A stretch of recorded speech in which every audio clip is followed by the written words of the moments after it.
Sometimes, life has a funny way of turning tables. At Regal Heights College, where luxury cars filled the parking lot and designer labels walked the corridors, there was one boy who didn't fit in. His name was Ryan Carter. Ryan was calm, quiet, and humble.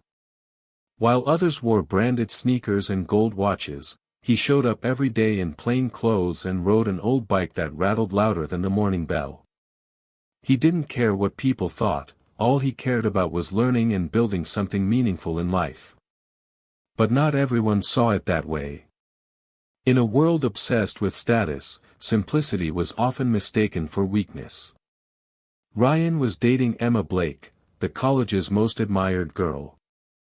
Smart, beautiful, confident, but also, deeply materialistic. She liked Ryan once, when things were new. But over time, she started comparing. Comparing Ryan's simplicity with Jason Miller's wealth. Jason was everything Ryan wasn't: loud, flashy, arrogant, and the son of a millionaire businessman. He ruled the college like a king, followed by a crowd that worshipped his money. Still, Ryan loved Emma deeply. He had planned something special for the upcoming college fest. He was going to propose to her in front of everyone. He spent days saving money, writing the perfect lines, and even learning to play her favorite song on guitar. He wanted that night to be the moment she would never forget. One afternoon, in the cafeteria, Jason made his move. He leaned toward Emma and smirked. Why waste time with a guy who can't even afford lunch at a good cafe? The comment made everyone laugh. Emma looked at Ryan, and for the first time, she didn't defend him. She stayed quiet, almost ashamed to be sitting beside him. Ryan smiled faintly and stood up. "I guess money buys confidence," he said softly, "but not class." Jason's friends laughed louder, mocking him even more.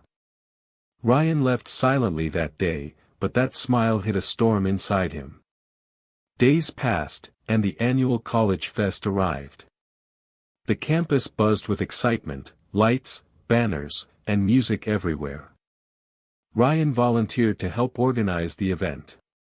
He stayed up late, worked tirelessly, and handled every small detail, while Jason and his group partied and posted selfies online. That evening, Ryan stood backstage with his guitar in hand, heart pounding. He looked at Emma in the front row, smiling and chatting with Jason. He didn't know that tonight, his life was going to change forever. When the fest began, Jason walked onto the stage with a smirk. He held the mic and announced, "Let's begin with something special, the Couple of the Year award." The crowd cheered. Jason continued, "This year, it goes to Emma Blake and Jason Miller."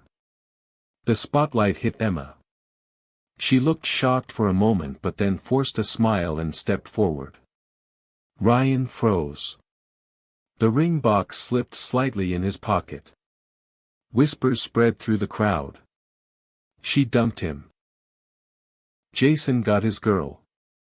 Emma looked at Ryan, not with guilt, but with a cold smile. She said, "Ryan, you knew this was going to happen one day. You can't even afford a decent dinner, let alone a future. I need someone who can give me luxury, not lectures."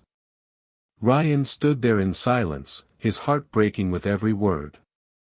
Emma continued, "You're a good guy, but good doesn't pay bills. Jason understands my lifestyle, you never did." Jason laughed beside her and added, "You heard the lady, poor boy. Step aside." Ryan took a slow breath and replied calmly, "One day, Emma, you'll realize that luxury fades, but respect doesn't." Jason chuckled. "Keep your moral talks to yourself, man. This isn't a movie, it's real life." Ryan gave a faint smile. "You'll be surprised how quickly real life can turn into a movie, when tables turn." Jason put his arm around her and spoke into the mic. "Some people just don't belong in our league." Laughter filled the hall. Ryan stood there, silent. The humiliation burned through him, but he said nothing. After the event ended, Jason and his friends cornered Ryan near the parking lot. Jason sneered, still proud, poor boy.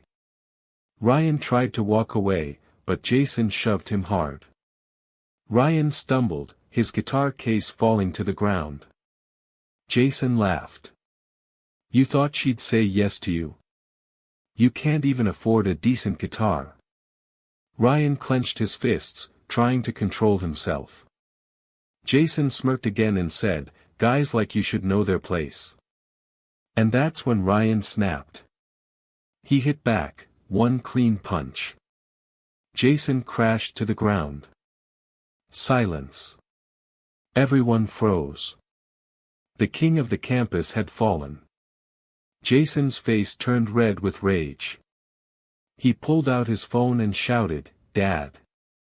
Come here right now. This loser just hit me.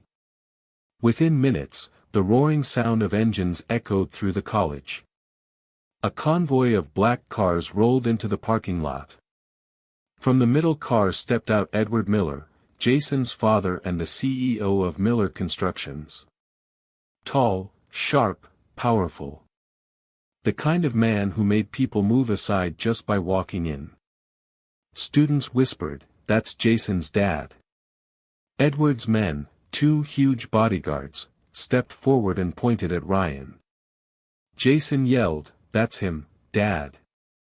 Teach this loser a lesson. Edward nodded. The guards walked toward Ryan. One grabbed his collar.